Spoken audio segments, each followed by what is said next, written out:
can hear you. Oh, excellent. Yeah. All right. So it's a great pleasure to have Ricard Marxer.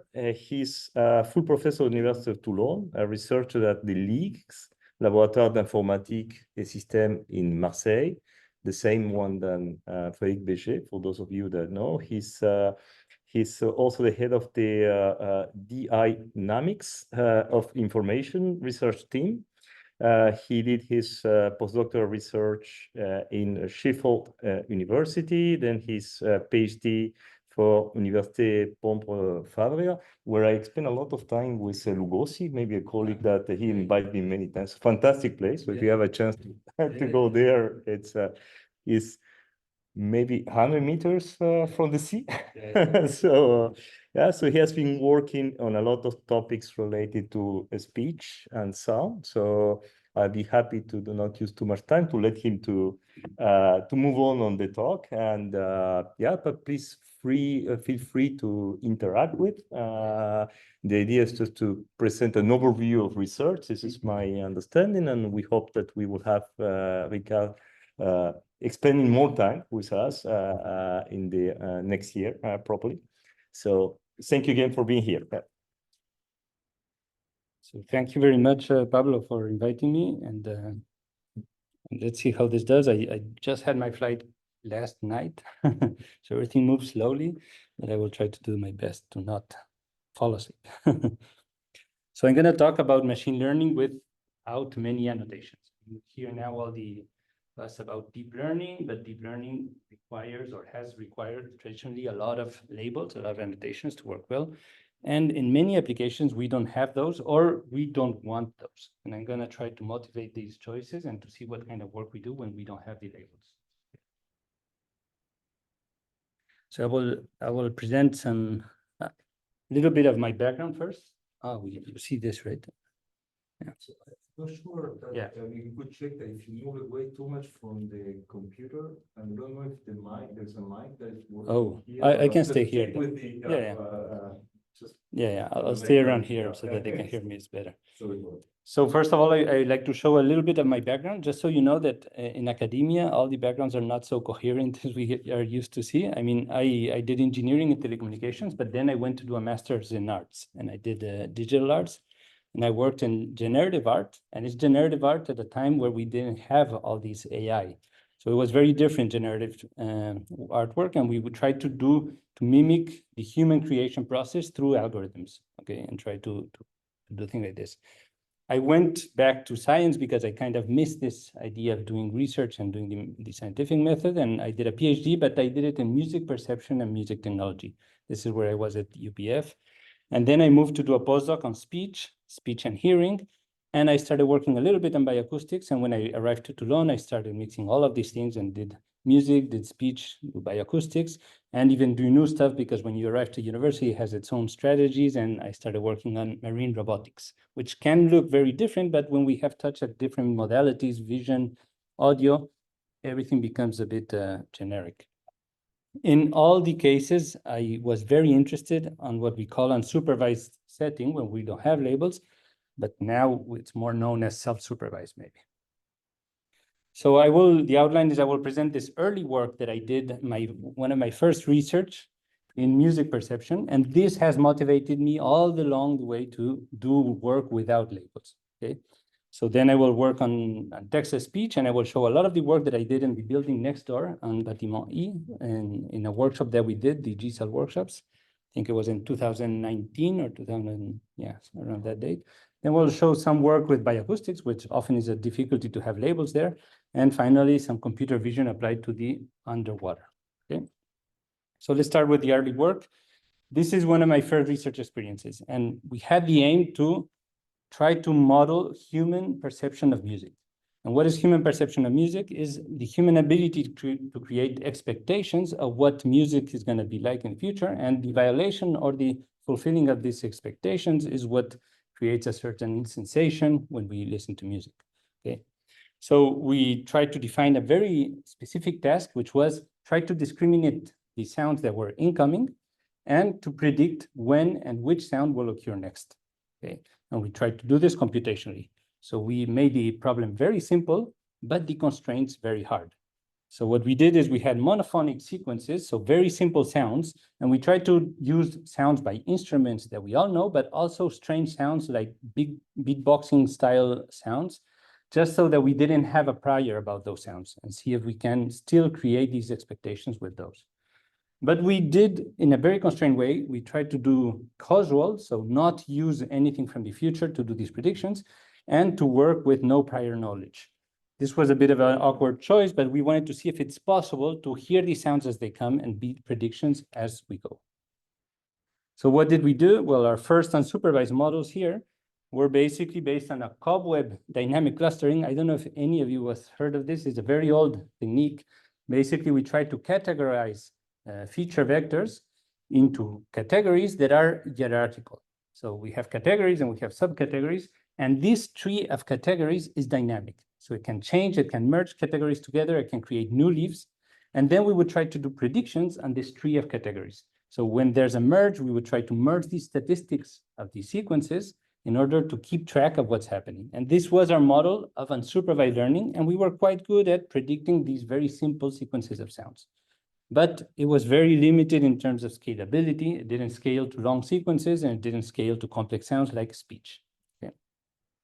Also, it was very limited in terms of evaluation. In the project, we had people from neurosciences that were working on mismatch negativity. I don't know if you know what it is, but it's a brain imaging technique or brain sensing technique in which you try to present a stimuli, and then you make some awkward stimuli and see that there's an action in the brain that says this is awkward, and this happens even when you're asleep. So this is done on babies when they are sleeping, and they are able to see if the brain detects these awkward things.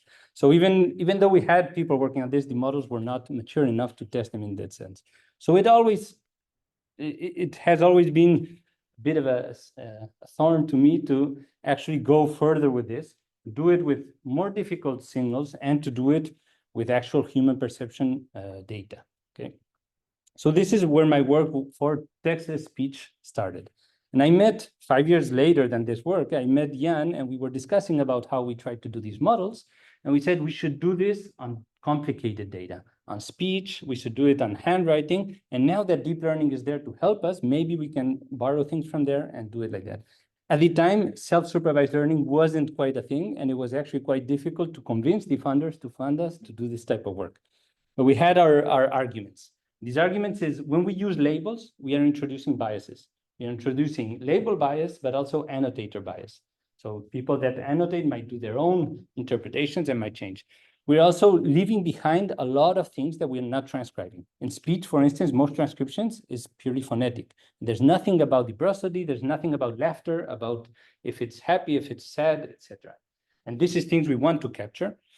There's also a lot of non-annotated data. We have hundreds of thousands of hours of speech, but only a couple thousand of annotated speech. There are some languages for which we have no text at all. There are languages that there's no transcription at all, and it's many more than you think. I think it's in the thousands. Okay? So there's a lot of things that we are leaving behind if we use labels, if we only focus on labels. There's also the idea that humans, we don't use labels when we are learning. Actually, a baby learns to speak much earlier than it learns to write or to read. Okay? So somehow, it's not a supervised training in the sense of supervised labels. Finally, it's also a very interesting problem. It was hard to do, and this makes it challenging and nice, and it has application way beyond speech. For instance, music or bioacoustics. So how do we learn representations when we don't have targets? So when we have targets, it's quite easy, right? Maybe you all know a bit what a deep learning system looks like. So we have an encoder that encodes the input signal into features, and we try to align those features to some targets. And we have a recognition loss that makes it optimize those targets, those features, so that it matches the targets, okay? And this is done through the label. But if we don't have labels, how do we train such features, okay? And this is the big question. How do we do it? This is the first thing that we postulated at the beginning of the workshop and say, okay, what can we use? We don't have the labels. So we look at speech and handwriting, and there's a lot of structure in that data. And we looked little by little, what is all the pieces of structure and how we could use that to do the training, right? So we looked at in speech we have, or in handwriting, we have categorical units, whether they are phonemes or whether they are graphemes. And there's a lot of variability, but this variability is very clustered. So one speaker speaks very differently the A's and the O's than a different speaker, but within their own speech, it's quite constant. Okay, so this cluster variability is things we can use to actually make learning easier. We also know that it looks like a code. So we have phones that have arbitrary length and that arrive at arbitrary times. And this is something we are going to try to put into our features so that it learns that type of a representation. And finally, maybe the most important one is the aspect that it is language. So if I start a sentence saying once upon a, kind of know how it's going to end that sentence, here, this is something we use while we perceive speech. We know that if we mask certain parts of speech, we are capable of almost hearing that part of speech thanks to this top-down of the language. Okay, and this is one very important part of structure that I have been wanting to introduce into the self-supervised learning for a long time, and it's much more difficult than we think. So how do we evaluate if our representations are good or not, right? So before it was easy, we had accuracy for recognition, but here we don't have accuracy for recognition. How can we evaluate them? Normally what we will do is we use a supervised model that has annotations, and we look at the agreement of our representations with those annotations. Okay, we basically look if two things that are the same in the transcription, are they also the same in our representations? But there's much more to do for evaluation, and there's the work, I don't know if you know Emmanuel Dupuy, but he's a researcher that has done a lot of work about these self-supervised methods in linguistic signals, and they work on downstream linguistic tasks. So these representations should capture the linguistic part of the signal and should throw away everything else. And if we do that, we should be able to extract linguistic information quite easily. For instance, we can present the system with two words, bit and bet, and then we present one new word, bet, for instance, but pronounced in a different way. And we want the system to tell us if it's more close to A, bit, or to B, bet, okay? This is the phonemic contrast, and this is one way to test our systems. There are many other minimal pairs in which we test different levels of information of language. For instance, we have lexical decisions, whether something is a word or not. We can present it to the model, this representation, and say it's more probable than this one, so this one must be a word, that one must not be a word. And we have syntactic acceptance, so seeing, for instance, if a sentence is grammatically correct or not. And we have benchmarks for that, like BLIMP, and we have the speech equivalent of that, which is SBLIMP, which is the speech BLIMP, and we have similar things for the lexical ones as well. Okay, and finally, we can go up to the semantic level and see, for instance, if a sentence makes sense or not. And there's data sets to test whether these language models or these speech models are able to capture the semantics. Okay, for instance, if I say Alice was so tired when she got back home, so she went to bed. That makes sense. But if I said, oh, Alice was so tired when she got back home that she went outside, okay, it makes less sense. So we have benchmarks like this, and we are going to test our systems with those. Okay, so what are the approaches to do this self-supervised learning? So have you heard about what an autoencoder is? So autoencoder is a network, right, that we are going to compress some input signal into a low bit rate representation. And then we are going to try to reconstruct the original signal from that low bit rate. If we do it for enough signals, we can hope that it will keep the important information and not the not so important one.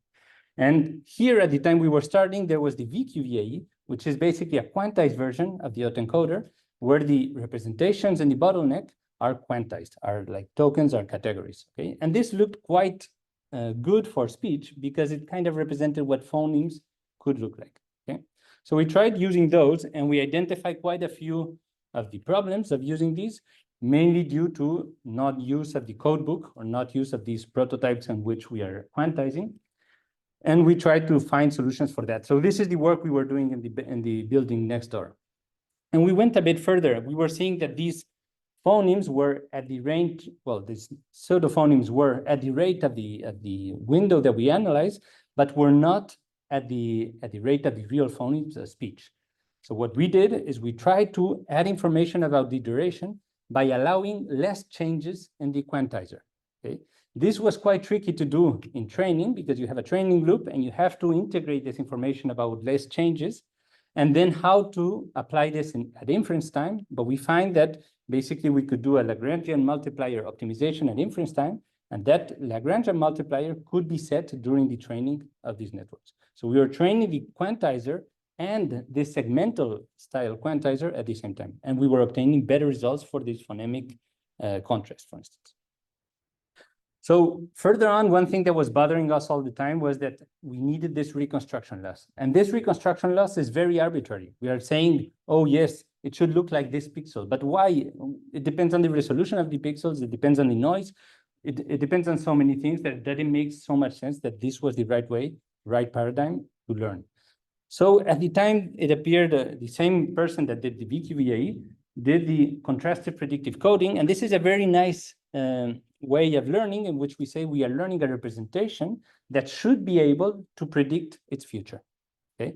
Because it contains information that is useful for the structure of the signal that we can predict the future.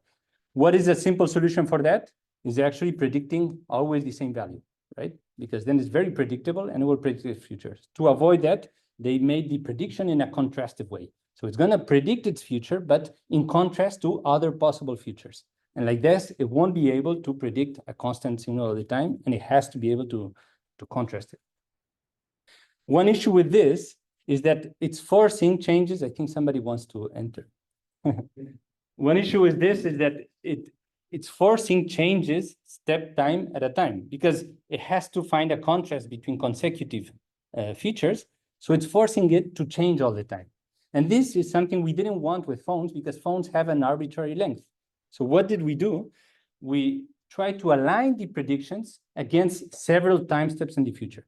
So instead of one prediction per time step, we would create fewer predictions, and then we would align them with all the future. And this would allow for stable representations of pseudophonemes. I don't like to call it phonemes, not phonemes, but these subacoustic units, sublexical units. And this gave us a much more stable representation. And then we could go to do this thing I've always wanted to do, was have top-down information. So can we, now that we have these segments that look like phones, can we do language modeling on those? And can that feedback to do better phones? Okay. And this is where we did contrastive predictive coding at the level of segments. And at first, it was quite difficult. We have one paper in which we tried to do it, we identified it doesn't work, and it was a negative result. It's just that at the last minute, we found why, and we were able to explain it. But it's one example of nice negative results, and those should also be published if you are able to tell something that is useful to the next person. But here, we were finally able to do it. We were finally able to do segments that are learned. So are learned through, not through gradient descent, because the segmentation is a hard problem and you cannot learn it like that. However, we were using reinforcement learning to learn these segments, and the segments were learning the coming segments through CPC, so through contrastive predictive coding. And the thing is, the reinforcement learning reward was how well was it doing the task of predicting the future segments. So I think this was a very nice paper in which we were really integrating top-down information from the language structure into this low-level information. It is a very unstable and very difficult to train process, but we were obtaining better results in the lower-level representation, so capturing phoneme information. For me, this was a very nice way to point to reach, right? But then they arrive with this Hubert and WaveLM and all these big models that are trained on many, many, many hours of data in a very self-supervised way. And actually, all these little things you try with little data in which you try to improve a little bit this, it doesn't mean so much when you have big batches of big training data and you can do all this. So we started to see, okay, what can we do with this type of model? So these models are a bit of a mix of both. You have the quantization here in the middle layer, right? We can see the laser now. Well, there's a quantization here in the middle layer, and then we are going to try to mask some of those tokens. We call them tokens. We are going to try to predict them from the context. Like that, we are integrating the context into our feature representations. Okay. And what did we do with this? Now we do applications of these type of methods, and we try to see if those tokens are, for instance, useful to predict human perception. One of the things we wanted to do. So we were able to use those tokens to, for instance, win the Clarity Prediction Challenge, which is a challenge in which we present a spoken, stimuli with noise to listeners, and they have to see how well did they recognize the speech that was there, okay? And we are doing a model that predicts how well will they recognize the speech. And only by using these tokens with a bit of a smart way of integrating the two ears and the hearing impaired curves, we were able to win this challenge. And now we are going a bit further and saying, well, now that we have this representation that is fine detail, can we predict where will they make the mistakes? And this is quite interesting because then we can actually predict, okay, this part of the sound is gonna be difficult to hear, and maybe we can make better hearing aids or hearing devices. Okay, and this is ongoing work, but it's going to present soon. Here we didn't use a self-supervised representation, but I still want to keep researching if these self-supervised representations are useful for this type of test, which is what I call microscopic intelligibility prediction. And another venue for all these Hubert and Wave-LM mass prediction features is those of spoken language models. So we hear a lot about large language models. What if we have an equivalent for speech, right? We train it from speech to predict speech, and this is all it has to do.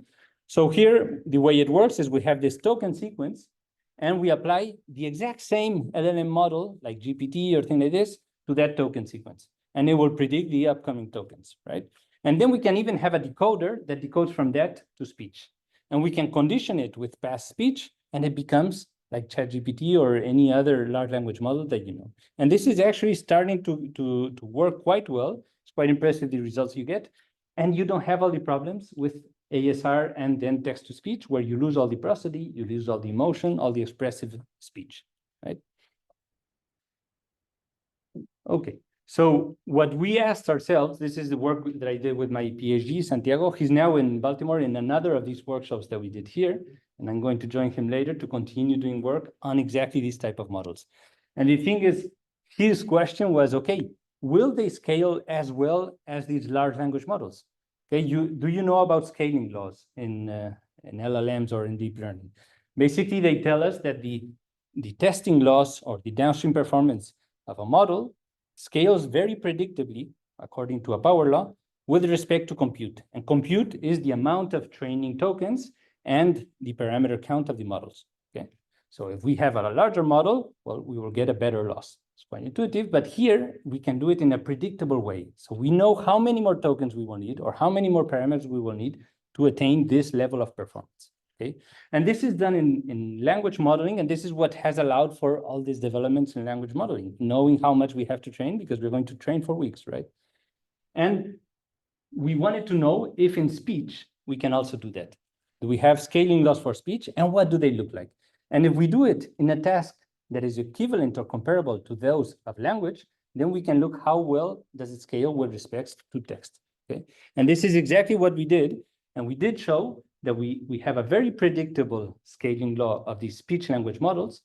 However, we need 1,000 times more compute to reach the same level of performance of language. And this raises some questions. Well, first of all, of course, the tokens are not the same. Tokens in speech are 50 Hertz, and tokens in language are more text pieces and stuff like this. But it also raises the question, usually a spoken language model should be able to learn quite quickly to transcribe the text on its own, and then it should work at the same rate as the large language model. But it's not the case, of course, because it needs more capacity to do those transfers. So here we were able to compare it on these BLIMP task and these story close tests to see how well it does in semantic and in syntactic tasks, okay? And the other thing that's interesting is that we were trying with different types of data. So we were training this, like most of the people doing these spoken language models, with LibriLite, which is read books, okay? LibriVox that has been read by people, and we present that, and this is how it learns. Well, we showed that we can get much better results in the semantic task if we train it with tiny stories, which are stories that have been created to test common sense in language models, okay? So we train it with stories that perhaps is like stories that contain much more easy to learn things, then it will scale better. So data curation is also something that needs to be worked on. And the other part is the space for modeling improvements. We tried different ways to model, and even like that, we were still not good enough to reach even close the level of large language models, okay? So it's good. There's a lot of work to be done here, and this gives us motivation. Now let's move to a complete different topic, but it's also a topic in which We don't have so many labels, and we have to deal with them. Okay, this is bioacoustics. The first work I did when I arrived to Toulon was work with a PhD, Maxence Ferrari, in trying to learn how the sperm whale produces sounds and what type of control does it have on a sound. So we don't have the chance to put a sperm whale in our listening booth and try to ask him to pronounce some things or to do some things. So we have to go and gather the data in the field. And this makes a lot of challenges. Let me tell you a bit how the sperm whale vocalizes. I don't know if you all know, but the sperm whale actually is a very social animal. It lives in pods, and they produce very different sounds. They have like creaks and whistles, but mostly they will communicate through clicks. Okay, and what is a click? Well, usually the clicks can be used for different ways. Can be used for echolocalization or for chasing a prey, for instance. It can also be used as a coda, in kind of like a signature or some way in which is it lasts for 1 second and it has a particular rhythm that reproduces and that is dialectic. So it has different pods, have different codas. Okay, each of these codas is made of one click. If we zoom into the click, we see that each of these clicks is made of several pulses. Okay, and what are these pulses? So if you look here in the spectrogram, you can see these bursts of energy. These pulses are basically echoes of the initial source that the sperm whale produces on the front of its nose, through the monkey lips, that's called, and it bounces back and forth through their forehead and then comes out as a click. So we hear the initial pulse that there's a bit of that goes out, there's the second pulse, the etc. And the intervals between these pulses tells us something about the head of the sperm whale and therefore about the age and about the individual. Okay, and this is one of the things we were starting to study. How do we study this? So we had a biologist that has been swimming with the same sperm whale pod for over 10 years, I think. And in my team, we made an antenna. So it's several hydrophones that are connected in a rigid body with a camera, and they would dive with them and they will collect data of these sperm whales. And then we would try to match the image with the audio to try to identify each individual with the clicks that they are producing. You will see better when you see a video. So we were trying to do also imaging to have a segmentation of which sperm whales are there and to associate each click to each sperm whale. I'll show you with the video what it looks like.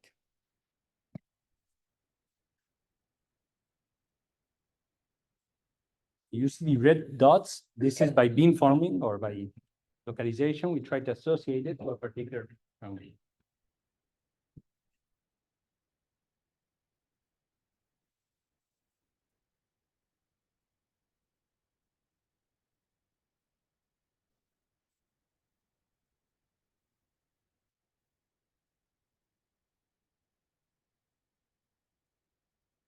Quite basic footage.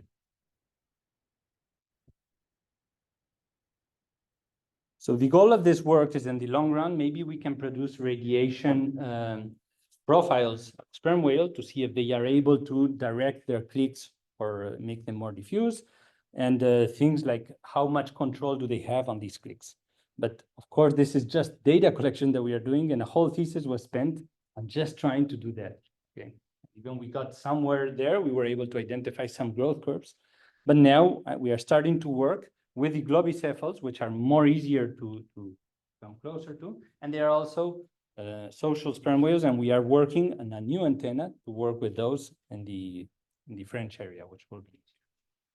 Another work we've done, all this is done through deep learning to do the detectors mainly. So the click detectors, we do deep learning, and usually it has a iteration process where the expert is annotating, looking what the annotations provide for detections, and then annotating again.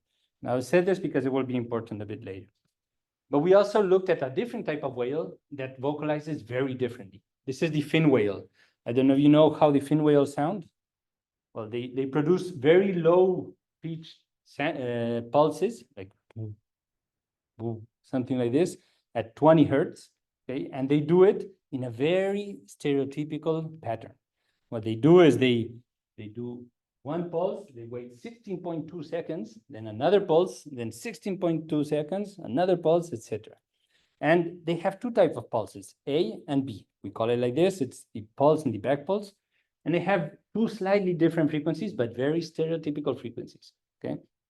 And the thing is, we had 10 years of recordings of this, and we also have data from the telescope of neutrinos that is in Toulon, where they also have hydrophones, and they have also been recording fin whales. Okay, well, not particularly, they have been recording sounds, and they happen to be fin whales there. And we looked at all this data, and we started simply doing a detector that would go through years worth of data and see what happened. And what we found was that this stereotypical interval between the pulses was growing very slightly, but very regularly, year after year. And we can see how from 1999 to 2020, it has been increasing very little, 80 milliseconds per year, okay? But this interval has been increasing. And at first, I didn't believe it. I told to my PhD, no, this is not possible. You made a mistake. Let's see what's happening here. Actually, we went to look at the literature, and everybody was finding that. So it's not something that only us, it's not an artifact. And we also find a little decrease in frequency, but this is seasonal. This happens throughout a year. And this makes more sense because it's in the reproduction period, and sometimes they might sound bigger by reducing the frequency. But this increase in pulse is throughout years. We are talking about decades here. And it's actually something that also happens in blue whales. We know that the blue whales are also changing very slightly their sound throughout the years, and we don't know why. Okay. So this large-scale analysis, thanks to deep learning, we were able to gather this one more data point in all these papers that have been seeing this change over time, the long-term evolutions of the song of the whales. Okay. So we are continue doing this. We also used, I didn't talk about it, but spatialization. We had two antennas, and like that, we were able to filter out a lot of data.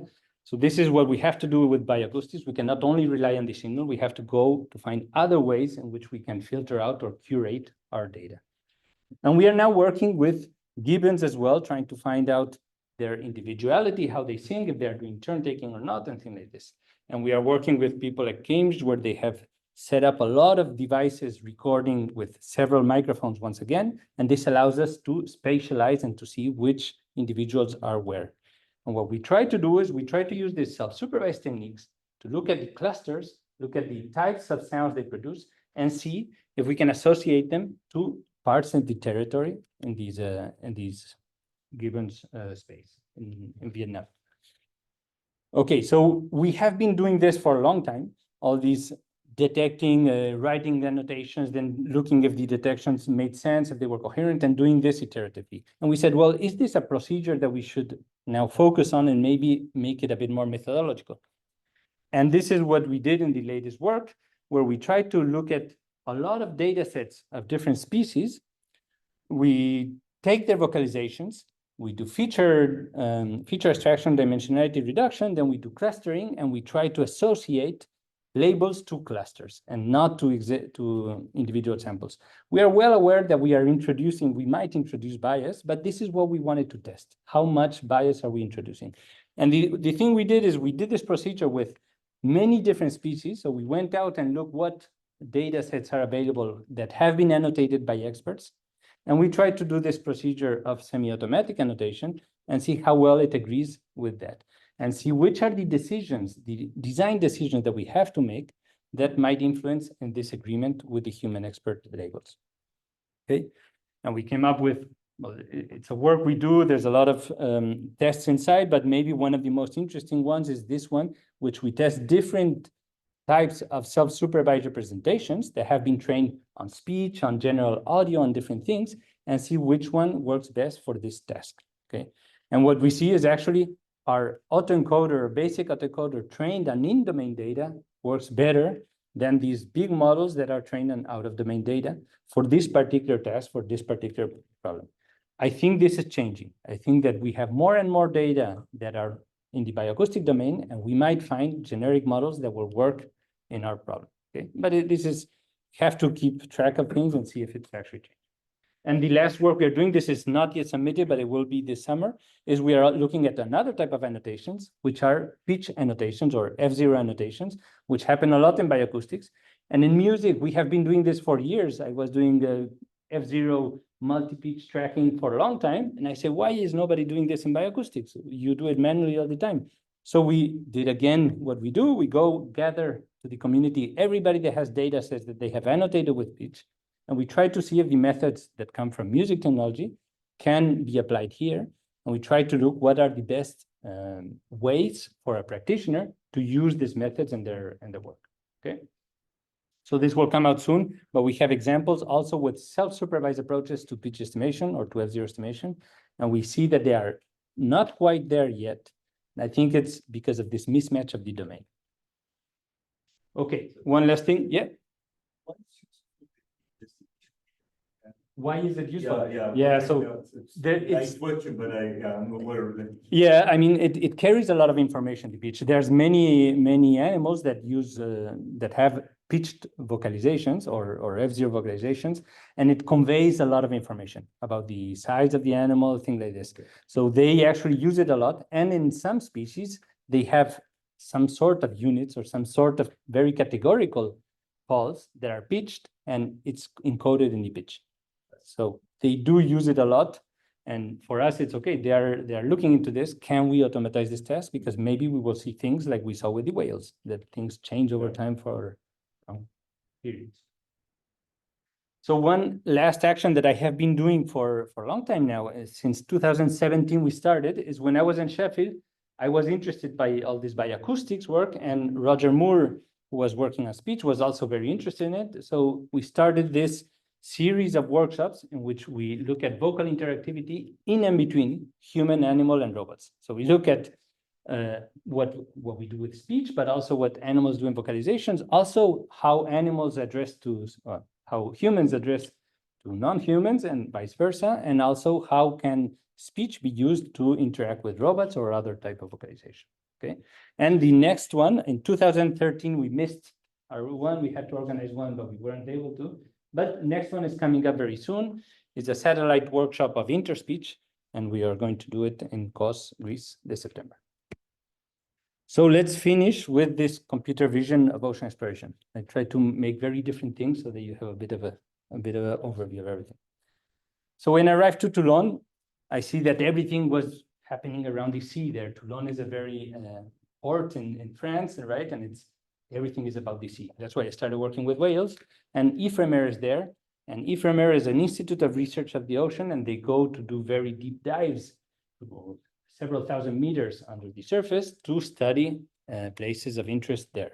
Okay, so I started a master's mundus. I don't know if you know this this thing, but I started a master mundus in intelligent robotics, so AI applied to marine robotics, and it worked quite well. And then we started collaborating with IFREMER to actually do this type of research together. What they needed is IFREMER goes down to these sites of interest that are in the middle of the ocean, in the middle of the Azores, for instance, and they go with a ROV. This is a remotely operated vehicle in a boat, and it cost them a lot of effort, a lot of money, a lot of risk to go there and to do a deep dive and to map these areas that are interesting. For instance, here it's a geothermal chimney, underwater chimney, that has the size of the Eiffel Tower. They call it the Eiffel Tower because of that. And they go and they map it, everything. It takes several days of operators taking turns, okay, to map everything.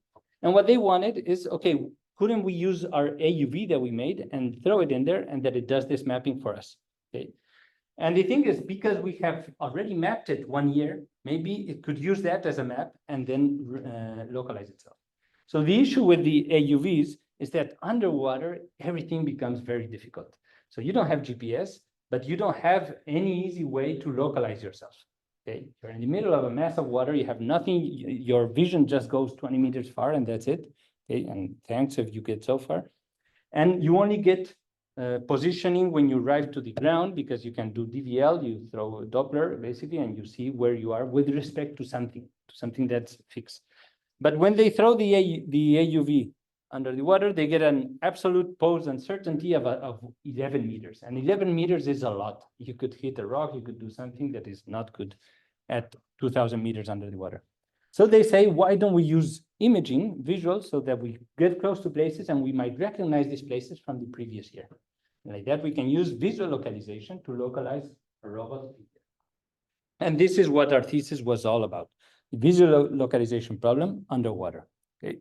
So we have a database of images from the past dive, and now we have one image that the the robot is seeing right now, and we have to say, where is that robot? Okay. This has been studied a lot, okay? And it's the problem of pose regression with respect to monocular vision. And what we had to do is we had to create a reference, okay? And there's many ways to create the reference when you are over the surface. But when you are under the surface, you only have one left, which is the structure from motion, which is using all the images that you have from the previous dive to create a map, and then use that map to see where you were localized at, okay? What we had to do is create those maps and create a benchmark to test these methods underwater.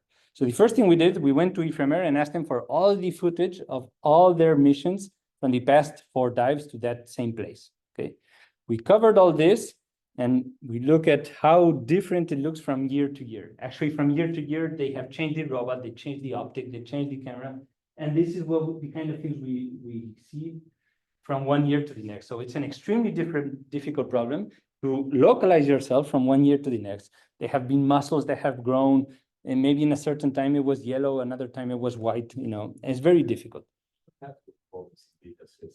Exactly. When you're this is actual. So we released this data set. We released it, and now it's I know that in Oxford they told me they really like it because it's a real problem. It's a real challenge, not anymore an MNIST challenge. So, but anyway, here's the type of work we have to do. We have to do a structure from motion because we released the data set, but we released also all the work that we did to make it useful. So this is the structure from motion. We created the 3D model out of it. And this has several steps. The first step is image retrieval. When you have 2 images, try to see if they are looking at the same things. If they are looking at the same things, you do feature matching. You look if the same things in those images, where they are and what are the correspondences. And then you do a bundle adjustment. You try to figure out what was the pose from which you were seeing that image and that other image, and where those images are with respect to a scene, a common frame, okay? But it wasn't so easy as those structure from motion that we do for terrestrial images, because there's many challenges. First of all, the image retrieval failed miserably because the best image retrieval models are trained with Google Street Maps, and this has nothing to do with what we were seeing here. Okay. It also fails a lot across years because it has changed so much that the appearance is completely different.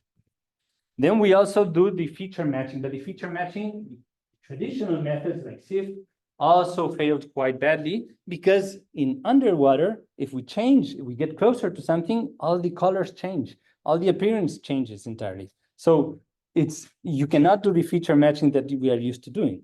So here we were using the more deep learning based feature matching, and actually these are often trained self-supervised through methods of consistency, and these ones were working much better to the SFM.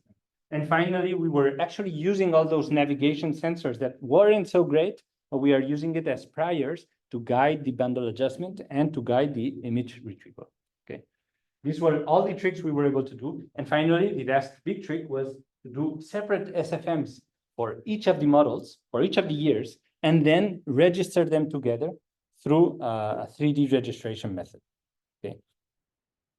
And finally, we were able to have this common structure from motion across years. And this was very useful because it allowed us, first of all, to see trajectories in one common model, to compare how well did it do the structure from motion in each year.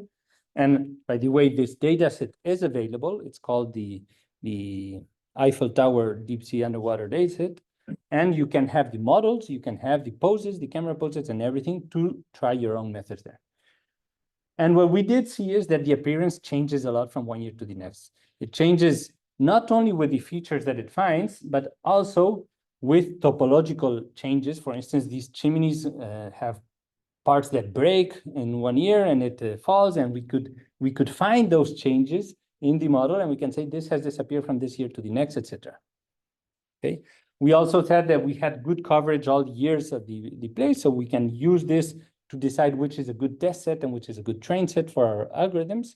And finally, we were able to test the visual localization. We did all this to do this benchmark to test the visual localization methods airborne. How do they behave underwater? And we do see that those absolute pose regressors that were trained in a very simplistic way failed quite badly. The H-log, which is a bit more like SFM works quite well, but it's basically reproducing what we did to create the data set. So I'm sure there's a bias there. Yeah. And the photometric alignment fails quite badly because it depends a lot on the initialization. If we initialize incorrectly, which happened a lot because we said our image retrieval didn't work well, so it fails. What we did is we first applied edge lock and then the photometric loss, and that one worked much better now. So we could do a better initialization and make it work better. But we did see that there's still a lot of work to be done. For instance, we could train NetLed, this image retrieval, with underwater images and see if this works a bit better. We did get an improvement there, but there's still a lot to do because we see that the oracle co-visibility, so if we look at our model where the cameras are looking, if we take that as the image retrieval, this is the best post-regression that we can obtain. And we can see that there's still a lot of work to be done to improve it. Okay? And there's one more thing that we wanted to try, and this was more for fun because we know that it's not really something that will be useful in the quick future, but we tried to say, what if we remove the water? Okay, can we do that? Can we remove the water from the images? And this is exactly what we did. We tried to do underwater image color restoration, and most methods there are basically a deep learning approach based on some fake water addition, okay?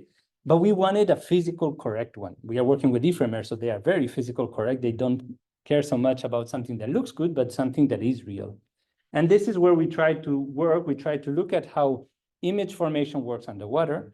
And if you know image formation underwater, you have the light transport that goes from the source, right? It hits the scene and comes back, okay? Through that process, depending on how long it has gone, it absorbs a lot of the lights, and different wavelengths absorb very differently, but it loses a lot of energy, right? And then you have forward scattering, but mostly you have back scattering. Back scattering is when the light hits a particle, it comes back to the camera, and without hitting the scene, it comes with a color. And this is what gives this bluish color to the images, right? And if we look at the model of that, it looks like two exponentials, one that is removing intensity to the pixel colors, and another one that is adding intensity because of the scatter. And it converges to this veiling light, which is the color we see if we look underwater to the infinity. And this depends on the properties of the water, okay? The particles in suspension and stuff like that. So we use this model, and there are methods to actually try to estimate the different parameters of this model, the veiling light, the absorption, the backscattering coefficient. The problem with these methods is that they're quite ill-posed. First of all, they are done for surface light. So for when you're close to the surface, all the light arrives and hits back. And here we are underwater, we have a spotlight, and it changes a bit that aspect. But it's also a problematic because it has a lot of ill-posed problems, a lot of parameters they have to estimate, doing some prior, okay? If you look at that image, it could happen that everything is very close to you, and it's just the color that is, those parts are bluer that are far, and those parts that are redder because they're close. So it is an ill-posed problem. We have to find ways to make assumptions. What we did is we said, okay, can we make it well-posed? And the thing is, we have images from many different depths. So actually, we can look at one point of our model and say, this point, I'm seeing it from different depths. And what is going to happen is going to give us points on our model of image formation. And this renders the problem non-ill-posed. We can now fit the curves. It's actually it's ill-posed because it's over-determined, but it allows us to deal with noise, okay? And this is what we did, and we were able to use here, the deep learning that we use is not deep learning at all. I mean, the student, he wanted to put a model at the end to improve a little bit, but actually we said it blurs the message that we want to send. What we did is we did use automatic differentiation and the Adam optimizer to find the parameters with all these images. So it's one of the takeaways is deep learning didn't only bring us the models of neural networks, it brings us these tools that are automatic diff, that are optimizers that are much better or much easier to use. And these are the things that we can actually use to do this, to solve these problems. And I'll just end with an image of what it looks like.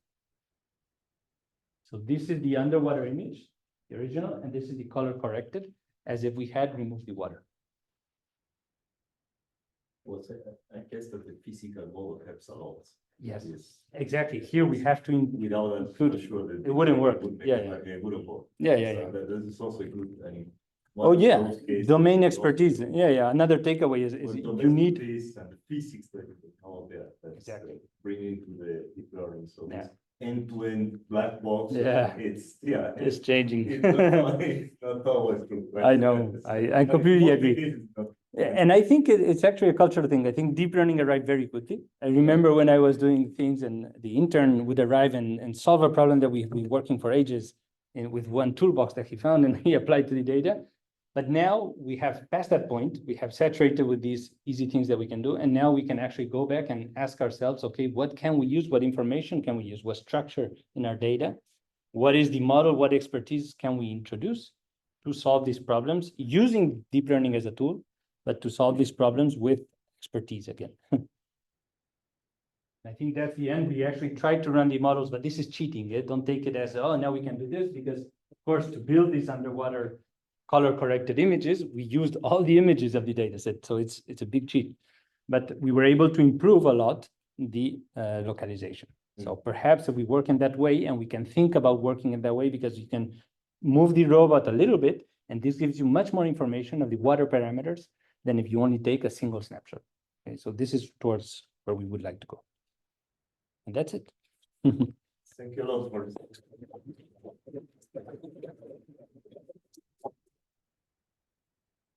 Right, so we have time for a couple of questions, so we'll be shy.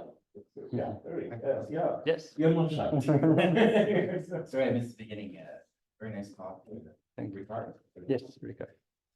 Well, actually, the last point is very interesting. So I'm just wondering if, because you did all this pre-processing and you said it at the end, like you used all the data. Yeah. It's a bit like when people were using PCA in older models, right? Yeah. They would apply PCA on all the data set. Yeah. And including the test set. Yeah. And there's incredible bias there. Yes.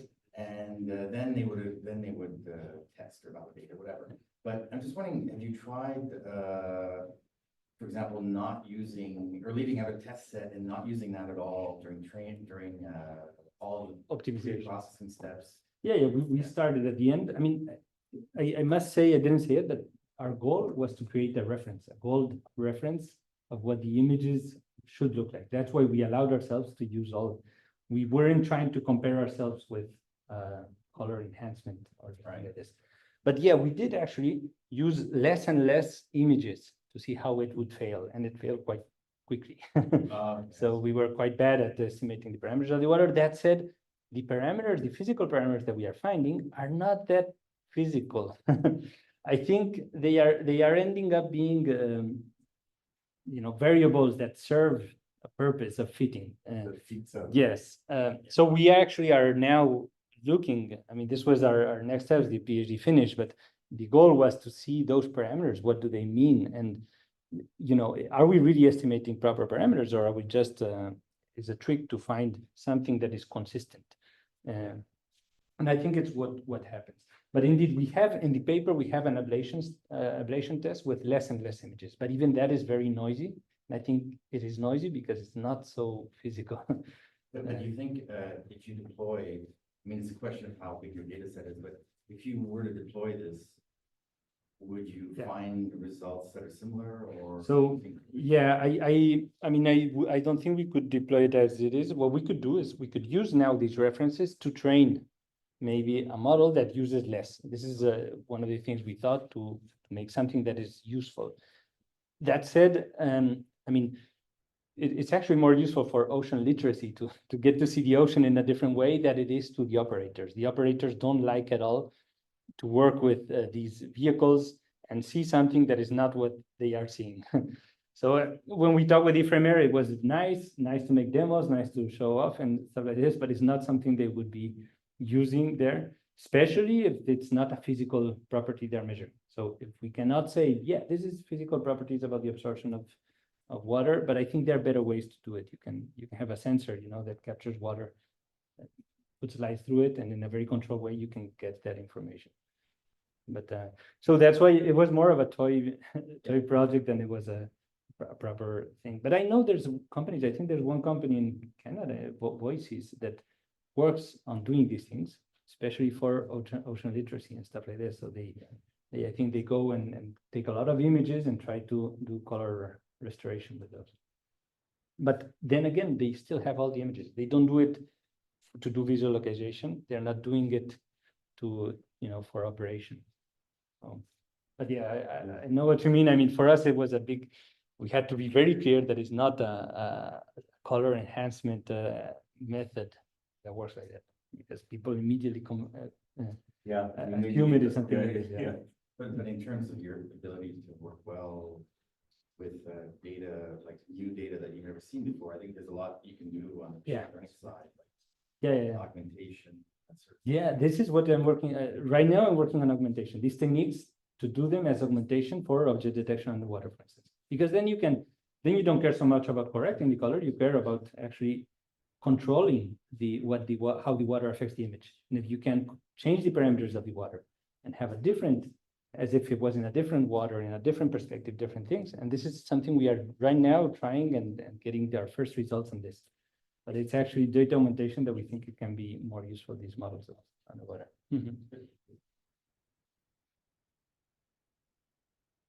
Yeah. For the images, I was curious about your previous work on food estimation. Yeah. So on the retrieval side, you were saying that NetVLAD, yeah. Didn't work that well, and then so I was interested to get how you adapted it. Yeah. So the work where we adapted it here. So the thing is, because we have the structure for motion, we have the poses, and we can now fine-tune NetVLAD in order to correctly retrieve the images for this structure for motion. Of course, we do it leaving 1 year as testing and all the other years as training. So we try to, but it's still the same scene. I know it's a fine tune on the same scene, but we wanted to see how well we could go with that. NetVLAD, I think, works with prototypes. I think it has centers and biases, and you can fine tune some or not the whole network, or only fine tune some parts of it. This is, I mean, the details of this, my PhD knows better than I do. But I remember when we discussed, we looked at a very light fine-tuning, because we are fine-tuning with one scene for little data. So we didn't want to fine-tune with a lot of parameters, but we wanted to see how far we could go if we fine-tune with everything. Yeah. That's what for all estimation work in 3D with meshes, point cloud, or voxels. Which one? The 3D estimation? All estimation, yes. The pose estimation was with monocular images, and we didn't do anything with voxels, or we didn't do SLAM style things with occupancy grids and stuff like that. We actually started working with PoseNet. So it's a very simple end-to-end network that gives you the pose giving the image, but it was because we were new to the field. So we started with the most simple one. And actually, even to that, I think we made an interesting contribution, because we have this, what we call here the homography loss. This is a particular thing that we find with these pose regressions, where they have to find a trade-off between the camera pose translation and the camera pose rotation. And they end up putting an alpha coefficient, and they say, I'm going to give more weight to the rotation and more weight to the translation, and it's very empirical. So instead, what we did is we said, okay, what do we care about? We care about the reprojection, right, of points. We care about, if we have an error, how far this point has been projected in my estimated camera. So we tried this reprojection loss, but this depended on the actual points that it's seeing. And we said, couldn't we do it with virtual points, with all the points that it could see? And this is where we come up with this homography loss, where we look at the homography between the two camera poses. So one camera is the ground truth, the other one is the estimated. You look at how the plane, a particular plane in 3D is transformed, and you want that transformation to be the identity. You don't want to transform, right? Yeah. And we do that for one plane, and it comes down to an analytical solution. And then we simply integrate that error, that loss, among several planes within two distances to the ground truth camera. And that way, we turn this postnet error into an error that integrates this information with very interpretable parameters, which is the depth, the minimum depth you care about and the maximum depth you care about. Okay? And this looks at all the infinite planes within there. I know it doesn't answer your question, but basically, this is our contribution to the pose regression was more on the side of the loss function than it was on the representation of the scene. But now, I mean, nowadays with Gaussian splatting or with a nerve, you can have representations of the scenes that are quite expressive as well and quite complex. And we are starting to look with those. I have some interns that are working on the same techniques, but with nerves, with neural radiance fields. Yeah. Another question. For spatialization of multi-channel data, can you explain more how we use it for? How do we use it to filter data and stuff like that? Yeah. So when we are, in every case is different. With the handheld antenna, we have a lot of redundancy because we have 4 hydrophones. Sometimes we put a 5th one, and this gives us a lot of redundancy. We do basically triangulation, and we try to solve which is the most probable point where it will, most probable direction where it comes from. Here, with the sperm whale, it's very easy because the click is so transient that you can very clearly see when you put the timing of the reception. Okay, but with the fin whale, it's more complex because it's a pulse that is very spread.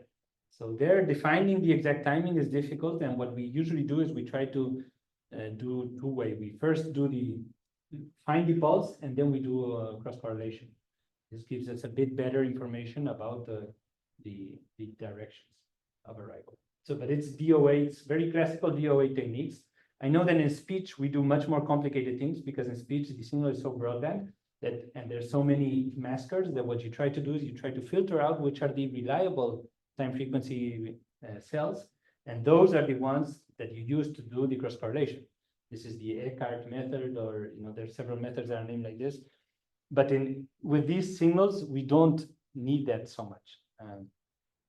But with the gibbons, now we are trying to see if we will need to do this type of things. So perhaps filter and only do the cross correlation with the filter parts.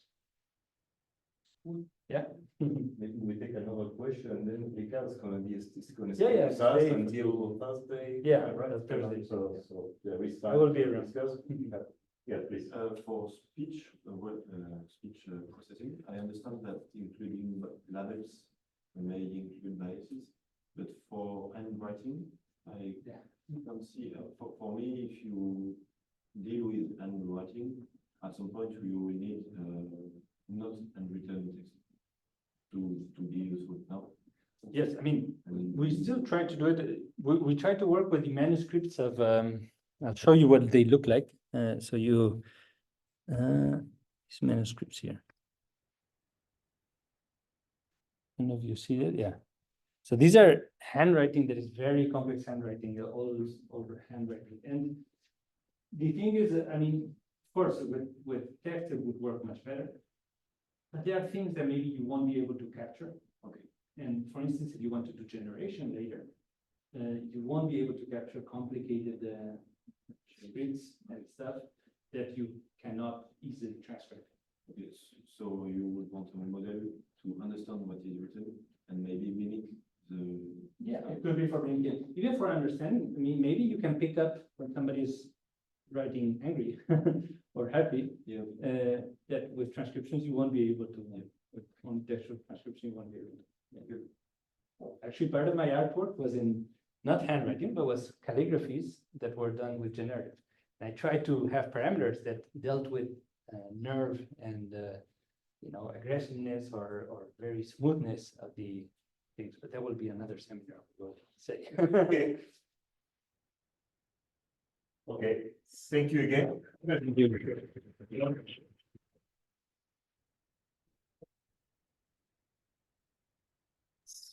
Um,